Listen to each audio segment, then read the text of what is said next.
কি রে, তখন থেকে দরজা আওয়াজ হচ্ছে, একবার গিয়ে দেখতে পাচ্ছিস না যে কে এসেছে?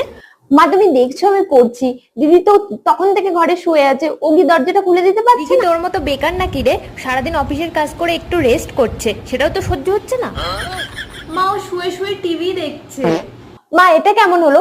ছোট পিসি আমাকে 50 টাকা দিল আর দিদিকে 500 টাকা দিল। দিদি বড় তাই ওকে 500 টাকা দিয়েছে, তুই ছোট তাই তোকে 50 টাকা দিয়েছে। বেশি কথা বলিস না, ছোট ছোটর মতো থাক। মা এটা কোনো লজিক হলো? জিনিসের দাম বাজারে তো সেম, ওর জন্যও যা আমার জন্যও তাই।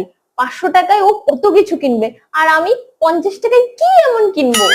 মা তাড়াতাড়ি দিদিকে বাথরুম থেকে বেরোতে বলো, আমার দেরি হয়ে যাচ্ছে, আমি পড়তে যাবো। সেই সকালে বাথরুমে ঢুকেছে, 1 ঘন্টা হয়ে গেল। তুই এত দেরি করে ঘুম থেকে উঠিস কেন? রোজ রোজ সকাল সকাল উঠে স্নান করে নিবি, তাহলেই তো মিটে যায়। মা তুমি এগুলো সব দিদির জন্য নিয়ে এসছো, আমার জন্য কই? তোর জন্য আবার আনতে যাবো কেন? দিদির যখন এগুলো ছোট হয়ে যাবে তখন পরে নিবি। বাড়ির ছোট মেয়ে হয়ে জন্মানোটাই সব থেকে বড় ভুল।